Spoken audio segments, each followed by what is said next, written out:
is Ben Manovich from the Bread and Roses project. Ben got in touch with us a good few weeks ago now. It might be a couple of months ago, actually.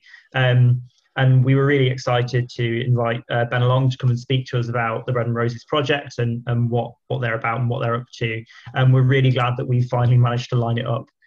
So I won't drone on anymore, and I'll just pass over to Ben, who I think has some slides to share with us, and he's going to talk about like what they're doing and how we can support.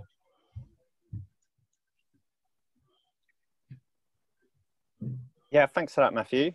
Hi everyone, my name's Ben. I'm a Sheffield Green Party member and a fairly recent trade union convert, but now committed evangelist, I would say. I'm currently in Suffolk in my dad's motorhome because I had a holiday planned, but I didn't want to miss the opportunity to speak here today.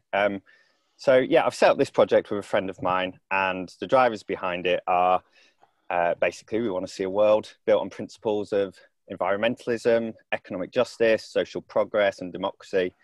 It's also why I'm in the Green Party, but we don't think we're going to get any of these things without a very strong trade union movement. We think we need to win power and dignity for working people to achieve those aims. And so that's why we set up this project, and we've used the name Bread and Roses because it's a, it's a political slogan of early trade unionists, being a metaphor for economic fairness and dignity and respect. I understand I've only got a limited amount of time, so I'm going to try and get through the slides as quickly as I can. And I'm mainly going to talk about three things. So one is that we think the Greens have a bit of an uphill battle in terms of winning over people who are with us on left-wing economics, but against us on social issues. Two, that we think trade unionism is strategically really important to address that problem. And three, that those of us who are financially secure enough should use our class privilege to support this kind of work.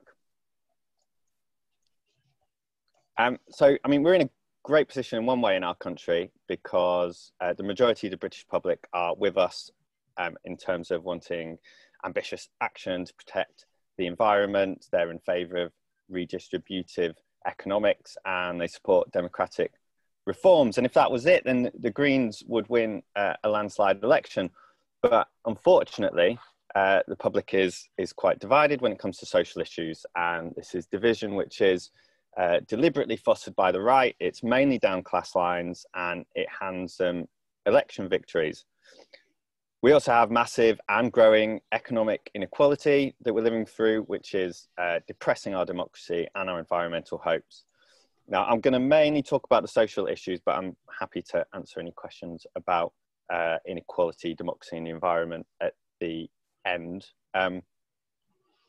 So first, yeah, I'm going to look at the interaction between economics and social issues. Now, the general public, like I said, they want our economic pledges on public ownership and redistribution, and they have done for a long time, as this social scientist and researcher Paul Surridge has identified. That's what this quote is saying. But this group, this majority, which are economically left-wing, are divided when it comes to social issues. And the largest cohort of this group is socially conservative. And they tend to be into things like they're more pro law and order, they have a strong sense of national identity, they're against inbound migration. Social liberals tend to hold opposing ideas, and overwhelmingly these social conservatives tend to come from low income backgrounds and have low education. And again, the opposite is true for social liberals. And these issues have been weaponized by the right to divide and conquer the economic left. And the right, it knows it can't win on economics. So it pivots these social issues and stokes division. It tells people that their security needs can't be met because migrants are taking their jobs and politicians aren't patriotic enough. And it's a well-honed formula that the right is known to practice the world over. So this slide shows the Greens base and the largest grouping which supports us, you can see is both left-wing and socially liberal. And as we've seen, this is the smallest cohort of the electorate. So if we want our ideas to win, we really need to expand our base. But yeah, the Tories are winning over the working class. They know, the right-wing media knows, Farage knows that they can siphon off more votes because people have been prioritising these social issues over economic ones. And the situation didn't used to be like this. So if you were working class in the past, you'd overwhelmingly be voting for the Labour Party. Working class itself is a fairly contested term, and economically marginalised communities might be better. Social scientists use different measures to try and locate these people: education, occupation, income, and housing tenure. And on all these points, the Tories are doing really well. So they won over the majority of people who come from low educational attainment backgrounds in 2015. In 2017, they won over the majority of people from working class occupations. In 2019, they won over the majority of people in low pay, although that also includes pensioners. And in each of these elections, they've increased their vote share among renters. So they had 20% in 2015, 26% in 2017, and 33% in 2019. So there's a structural realignment that's going on here. And we think unionisation is a key part of the solution to this problem. And this is because unions help workers to realise that they have strength when they join together across different social groups. That could be different ethnic groups or people born in or out of the UK. It teaches people that bosses and elites use these scapegoating divisive tactics to divide and distract us. And they teach people that everyone deserves dignity, respect, and fair wages. And I've got a short video here of the Grunwick strike from the 1970s, which really shows this in action. The Grunwick strike, for example, Jereen Desai, small, tiny, I think it was like 4-foot Pakistani woman leading a strike of migrant women workers. Not and Pakistani. then coming down with buses full of North Yorkshire miners down to join them on a mass picket that had like 20,000 people. I think the working class are responding the only way to know how. Displaying solidarity. We've always had to fight the conditions that we've got, and these people are doing the same, and we're here to support them. There is no doubt, I can say that there's a victory is nearer with your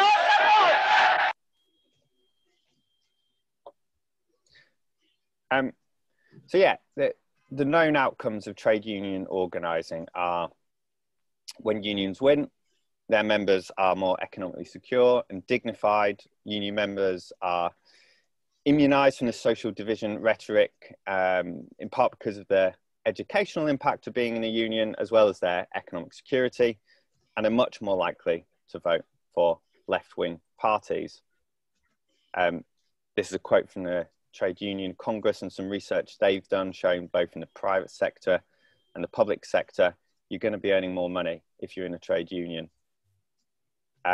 This is research that was able to conclude, looking at union members, that on the whole they were more welcoming to migrants.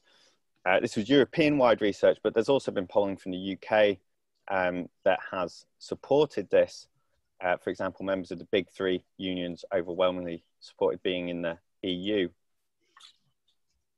This is a headline of another paper which has demonstrated the immunisation impact of unions.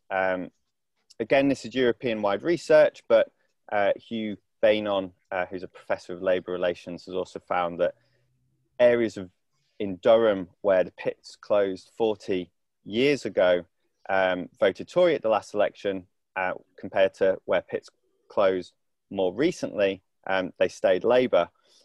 And this isn't me advocating for unionism for the Labour Party, but the research is interesting in how it illustrates how union members are less susceptible to the appeal of right-wing spin and scapegoating. But we have fairly dismal levels of unionisation in our country. It's only 22% in England. And of course, as we all know, this has been falling for some time. 22% of what? 22% density of workers in this country are in a union. But that density has been falling for some time. We have had a recent bounce in the last few years, but the trajectory has been downwards.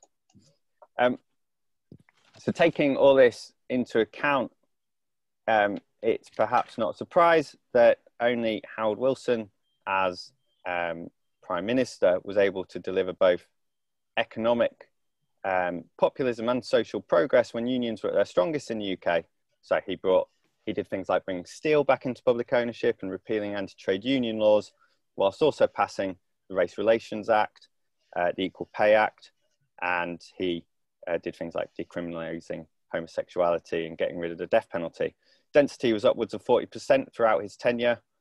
And I think this is a serious long-term problem for us on the left, because even with PR, there's currently only a niche audience for socially progressive lefties. And our ideas really need to be in the majority everywhere if we want to have the impact that we want. And so, yeah, we think unions are key to that. And so we want to put our collective resources into building them up. That being the case, I guess we don't think that all trade unions are the same, and certainly some are better than others. And we really want to support those unions which fight for the poorest and most marginalised in society, that support environmentalism, have a socially progressive culture, and embed democracy in what they do, and seek to grow their membership. And the Bakers Union is one such union. It's one of the oldest in the UK, dating back to 1847. It practices the model of collective action. So it wants to recruit new members and move them to take collective action to win the dignity and pay that they deserve. They seek to challenge poverty, wage paying businesses for some of the weakest workers in society. So hospitality, where they put a lot of their energy, pays some of the lowest wages in society. And only 3% are currently in trade unions. And the Bakers Union have gone into places like Wetherspoons and McDonald's and done impressive work by taking these workers out on strike.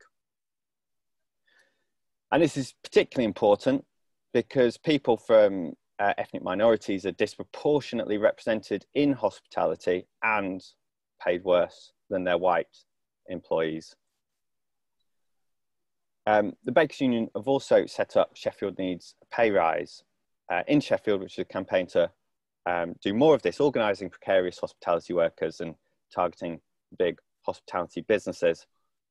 And they've had a number of successes already. So in 2020, they won furlough for 40,000 Wetherspoon workers when Tim Martin was refusing to pay, as well as big wins against the Mitchell and Butler pub chain and Papa John's.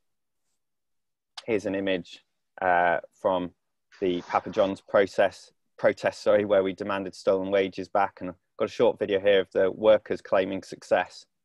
Hello, I'm Kyle, a worker from Papa John's, part of the Bakers Union. I'm very proud to announce today that thanks to Sheffield Needs a Pay Rise, we will be paid the hours we have worked. This is what happens when a community comes together and workers come together. The union makes us stronger. Yes. Woo! And the union also has a really great environmental record. I mean, they've got lots of great policies. In 2019, they also unanimously voted to back the call for a general strike for climate. But it's still a small union, and it doesn't have all the resources that it needs to be putting all the organisers out there that it wants to have and that we want it to have. Which moves us on to our current campaign, which is we wanted to fund a trade union organiser who will replicate what Sheffield Needs a Pay Rise is doing, but in Rotherham. And we're seeking to raise £25,000 for this person's salary for a year. And after that, we anticipate that the role will be self-sustaining. And we've picked Rotherham for a few reasons. Lots of powerful hospitality corporations there, paying rubbish wages. There's a large working class community. 10% of the population as well comes from Black and Asian and ethnic minorities. And there's also lots of evidence of social division being successfully levelled there by the right. Historically, EDL have held rallies and marches there. Rotherham voted for Brexit overwhelmingly. The sitting Labour MP has felt the need to accuse all British Pakistani men being responsible for raping white girls in the sun. And in 2019, the Brexit Party and the Tories combined won 17,000 votes.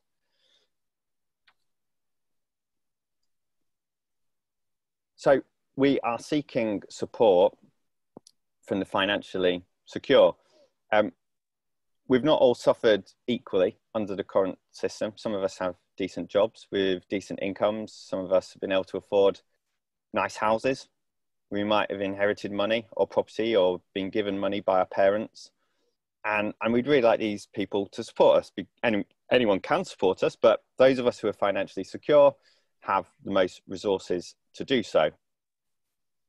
And what we mean by capital heavy is as we've set out here. So people who are likely to be degree educated, homeowners, have savings, due to inherit, middle to high income earners. Roche and I have set up this project. We would identify as being capital heavy. So we've put our I suppose, financial details out here. If you look at me, I'm a postgraduate degree holder, middle income earner, own 120,000 in property. I've got 12,000 in savings, and I'm probably likely to inherit more in the future.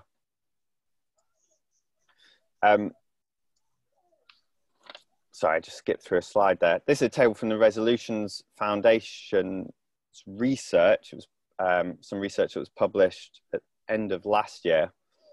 And applying this to myself, I mean, I fall into, at this stage, the top 50% of, sorry, this is a table which shows average net wealth per adult. So includes assets, property, savings, that kind of thing.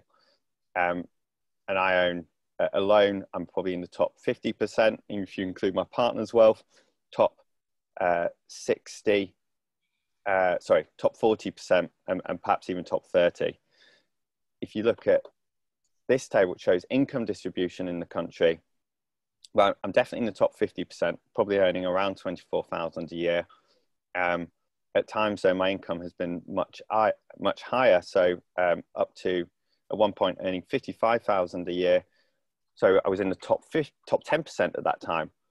And we use these tables just to illustrate where we sit on the income and wealth spectrum to help us understand our own class privilege in society. The other side of this is that the trade union organiser that will be recruited is likely to come from the community that they're seeking to organise, that is to say, capital light, and have experience of the industry they will be organising in, which is incredibly important for the credibility of the organiser. It also means that any money that is donated to this fundraising project is an act of redistribution on a micro scale, but also will lead to redistribution on a macro scale, and we hope in the future left-wing electoral victories. So we wanted to ask if people can help support us. We're in a fortunate position that we're only £2,000 now away from our target. We've been fundraising for about 3 to 4 months. We want to raise far in excess of our target, really, so we can do this in other areas where trade union organising of this kind is needed. And we have 3 asks for people. I mean, if you can make a one-off donation, that would be wonderful. Can people make a regular donation? We're also donating 10% of our monthly salary. And finally, could people introduce us to any more people who might like to hear us speak? So yeah, that's a talk. I hope I've not gone on for too long, and if there's any questions, I'd be very happy to answer them. Thanks very much, Ben.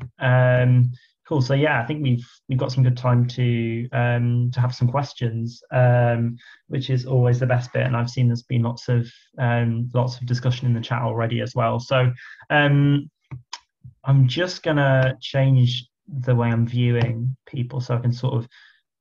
Would you be able to stop sharing your screen just so I can sort of see everyone's faces? Yeah, sure. Cheers. Quality. Grand. So, if you've got any questions, do just say so in the chat, or if you prefer, like raise your hand in the Zoom participants list. I'll try and sort of watch for people waving as well, but I often find that quite difficult. But yeah, does anyone have any questions for Ben about the Bread and Roses project and what they're up to? If we don't, then I've got one. I wanted to extend the offer to others first. Cool, yeah. So I'll go in. Oh, actually, no. Okay, Danny, go ahead.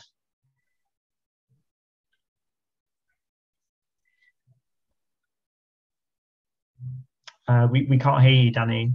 Well, I can't anyway.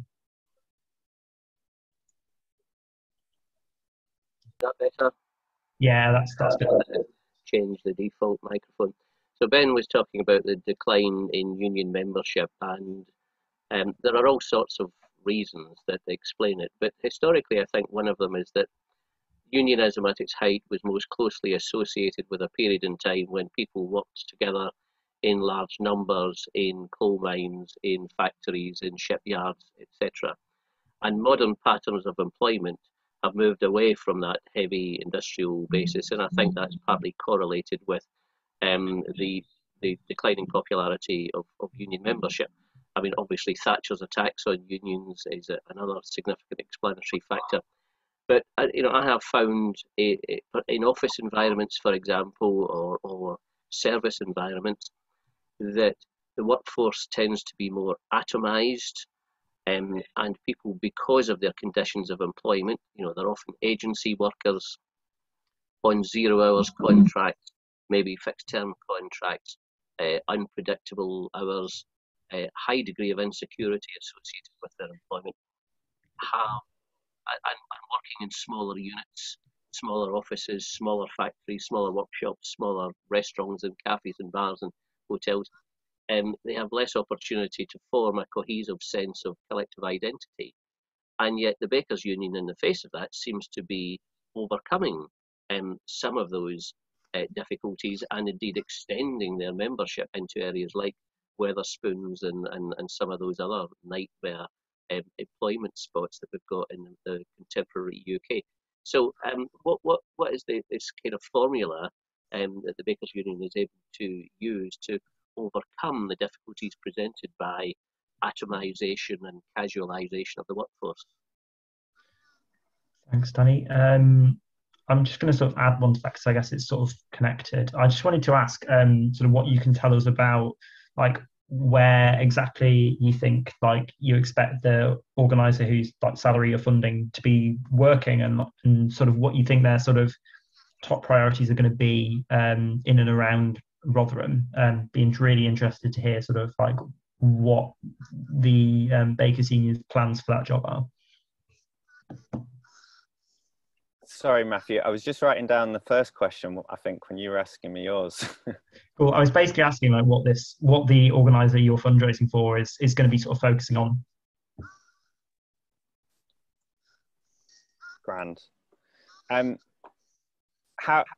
the first question, how do they get over the atomization of the current modes of working? I mean, I think they're, I'm not a trade union organizer, but I have spent a lot of time talking to trade union organizers, and I think that their view is that lots of others within the trade union movement have overlooked the opportunity to organize people who work in insecure, precarious work like hospitality, and that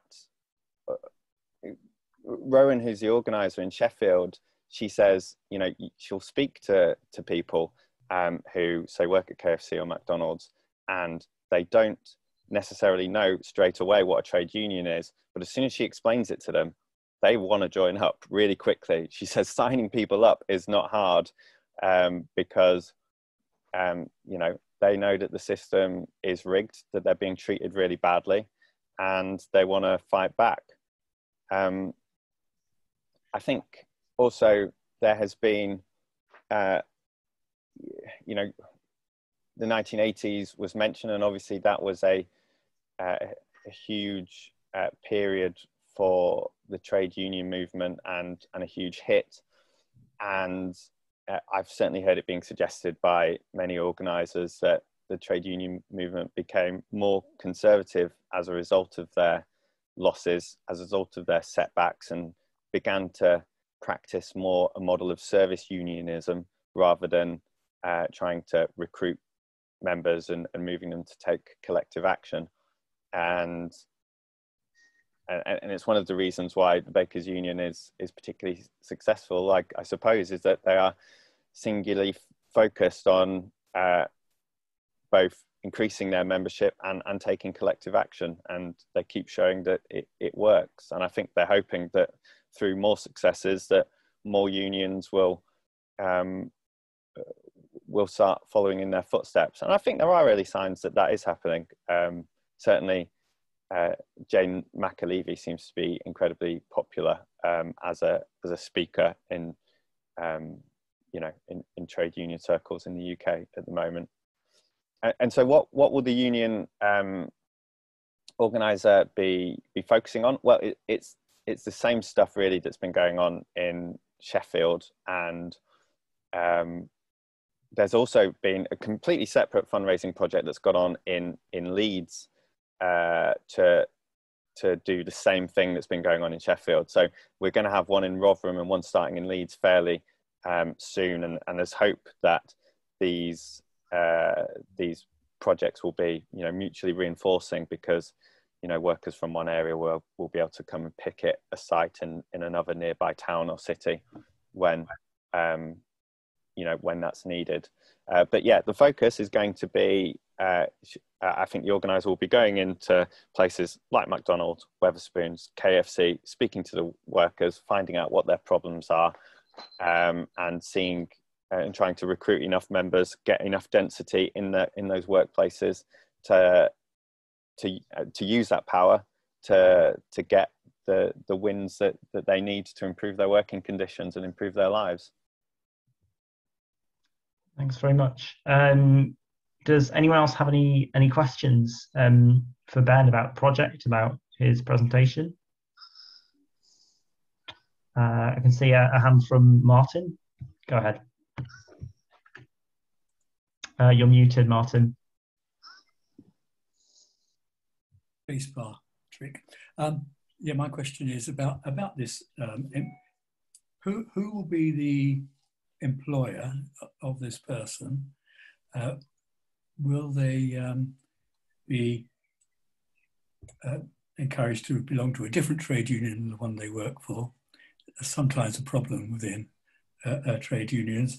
And then to go back to the Grunwick strike and that period, I was a trade unionist in the 60s in the print union. And at the time, there was a big problem of racism within trade unions. White working class workers often in closed shops protecting their jobs from immigrant workers. And although we lost the Grunwick strike, it was the first time that trade unions began to see that they should recruit migrant workers. So in terms, again, your recruitment, obviously equal opportunities for all ethnic groups and so on are going to be important. How is all that written into the job description, person specification and so on? It's really important to start off on the right foot with those things. Martin, does anyone, just sort of in the interest of taking another question at the same time, does anyone else have a question they want to put? Okay, I can't see one. So where can I this Bakers Food and Alliance? Where can I read up more and study more about them? And how do you get to the fund? Is it a crowdfunder? It's on Just Giving, our fundraising page. Yeah, I will put that. I'll put the link to it in the Zoom chat so people can read that at their leisure and donate should they wish to. Well, and study the Bakers Union. And is there any books on it that I can read? Or how it started, you know? Hey Ben, do you want to take those two questions? Yeah. Just on the last one, I'm not aware of any books. There may well be some books. I have just done what most people do in lots of online research. Read, a lot of articles about them, and also spoke to them a lot. And read things like their policy documents and that kind of thing. The first question, who will the employer be? The employer will be the Bakers Union. We're just a conduit, I suppose. We see this partly as spreading the gospel and seeking to raise money, but we're not employers, and we're not a trade union. The trade unions, they will be employed by the Bakers Union. I think the second question was, will they be encouraged to be part of a different trade union? I didn't properly understand that. Perhaps I could get some clarity on that. But they will be employed only by the Bakers Union. Yeah, as an employee of the Bakers Union, they would be entitled to union membership of other trade unions. Otherwise, you're both a worker and an employee and an employer. Yes, I understand what you're saying. I don't know what the position is in relation to that, but perhaps something for me to find out. And in terms of the position with regards to racism, well, that was we were obviously very much aware that racism has been a problem in many trade unions the world over, and both my political position and my partner in this project, Roche, who can't be here today, is very much pro-migrant, anti-racist, and we wanted to ensure that we would, it was a key criterion for us that whoever we would be working for and working with shared those politics.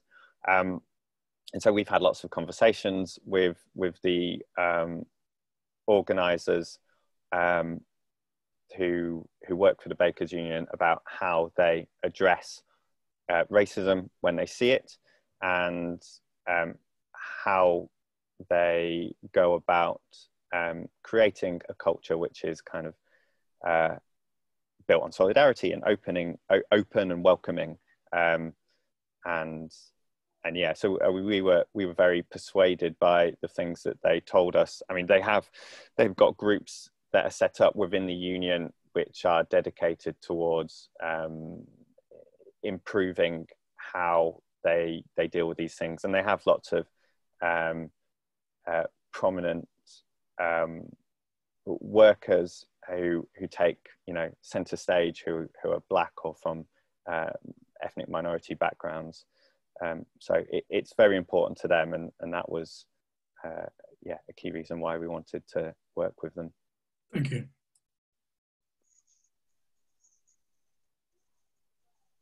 And of course, as I said in the presentation, they're organising in an industry which, in my view, is structurally racist in the way people from black and minority ethnic backgrounds are both paid worse than their white employees, and they're also disproportionately represented in that sector.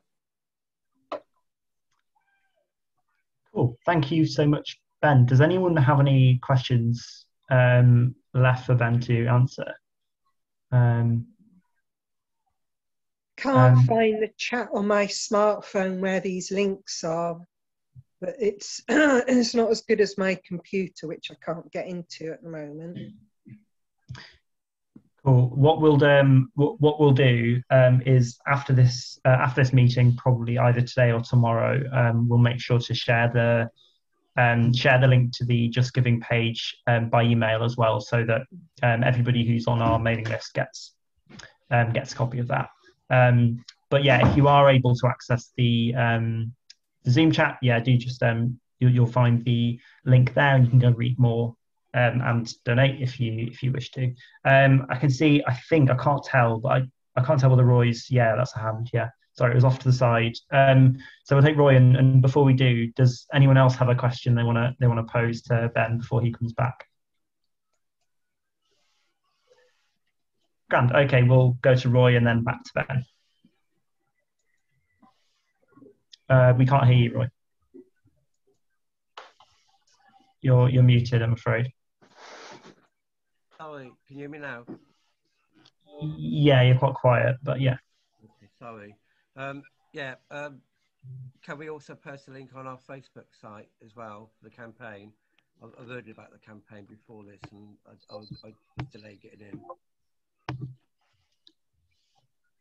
in. I'm afraid I didn't hear too much of that, but yes. I assume someone else did. Okay, Ben, do you want to come back on the question? The first one. Sorry, what was the question? I think I heard Roy saying that he'd wanted to post a link to the campaign. I didn't hear it. Okay, wonderful. Sorry, I'm getting mixed up. That's great. All right. Okay. Brilliant. Okay. Well, if there aren't any more questions, which it doesn't appear that there are, I'd just like to thank Ben for spending some of your holiday with us to talk through, what you've been up to and what this is all about. We'll make sure to share the link to the Bread and Roses project with all our supporters. And thanks so much for taking the time. If people are active on social media, on other mailing lists we don't have access to, do give that a share. Make sure more and more people can see it. Thanks so much to Ben for coming along, and feel free to stay or go.